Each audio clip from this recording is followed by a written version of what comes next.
আজকে আমি একটা অন্যরকম ব্লগ নিয়ে আসছি।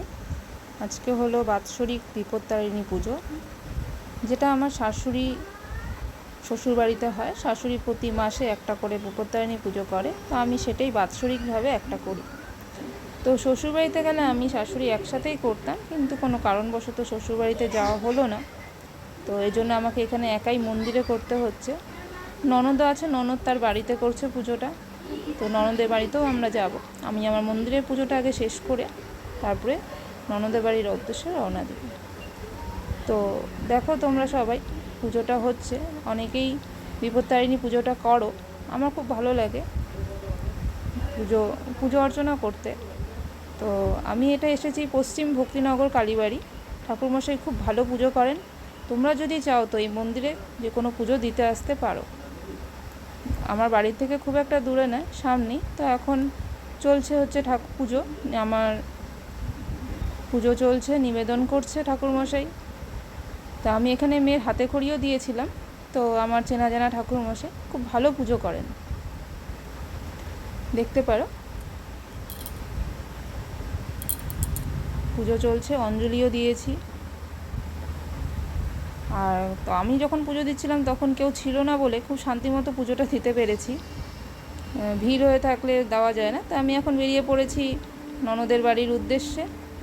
তো মা আর মেয়ে আগেই চলে গেছে, পরে হাজব্যান্ড আমাকে নিয়ে যাচ্ছে।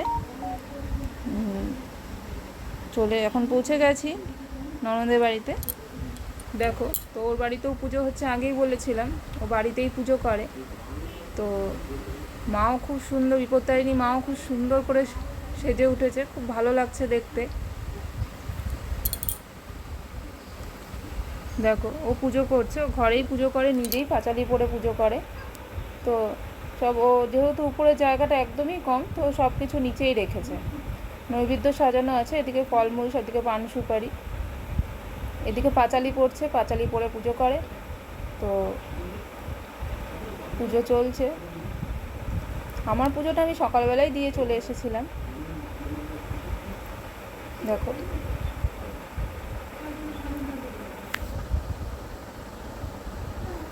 পুজো করছে। আর এদিকে হচ্ছে খিচুড়ি। পুজোর দিনে খিচুড়ি আর লাবড়া না হলে ঠিক জমে না। তো খিচুড়ি হয়ে গেছে, আমাদের আসতে একটু লেট হয়ে গেছে। প্রায় উনুনে বসে আছে খিচুড়ি, পুরো ধোঁয়া উঠছে, দেখতেই পারছো। লাবড়াটা আগে থেকেই কমপ্লিট করা হয়েছিল। তো লাবড়াটা দেখতে দেখো কতটা সুন্দর লাগছে, না জানি খেতে কতটা ভালো লাগবে। তো আজকের ব্লগটা এখানেই শেষ করছি।